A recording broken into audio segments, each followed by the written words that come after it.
What we're going to be doing here today is deploying a rapid response unit.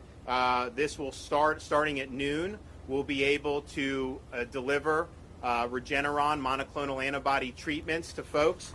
The key to this is if you're in one of those high-risk categories and you become COVID positive, doing it before the symptoms get very severe is when it's most likely to work. And so part of it is some people don't even know that this exists until they end up getting admitted to the hospital. And at that point, it's almost always too late for this to be effective. But part of it is just kind of a natural human instinct. Maybe you feel some symptoms, test positive, but you don't feel that bad, so you figure, hey, I'm going to clear this.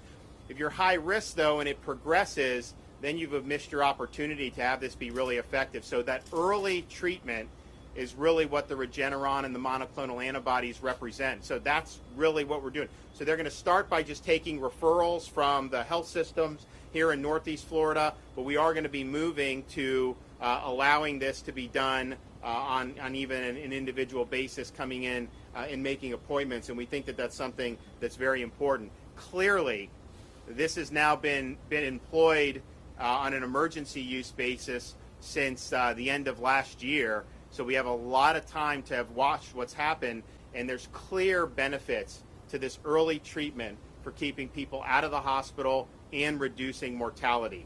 And this is also true whether you're vaccinated or not. I mean, obviously, if you're vaccinated, we think the data in the hospital shows that your chance of being admitted and having a severe illness is less than if you weren't. But at the same time, we are seeing people testing positive in higher numbers than I think most people anticipated, and that's just not in Florida. That's really in places like Israel and other places around the world.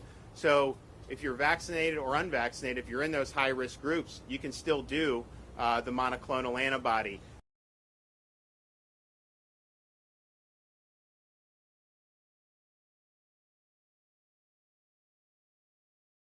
Hey, thanks for watching Bloomberg Quicktake Now. Subscribe to our channel to see the biggest stories the moment they happen from around the world. And tune in to our 24/7 live stream for global news coverage, documentaries, interviews, deep dives, and shows on the stories that you care most about.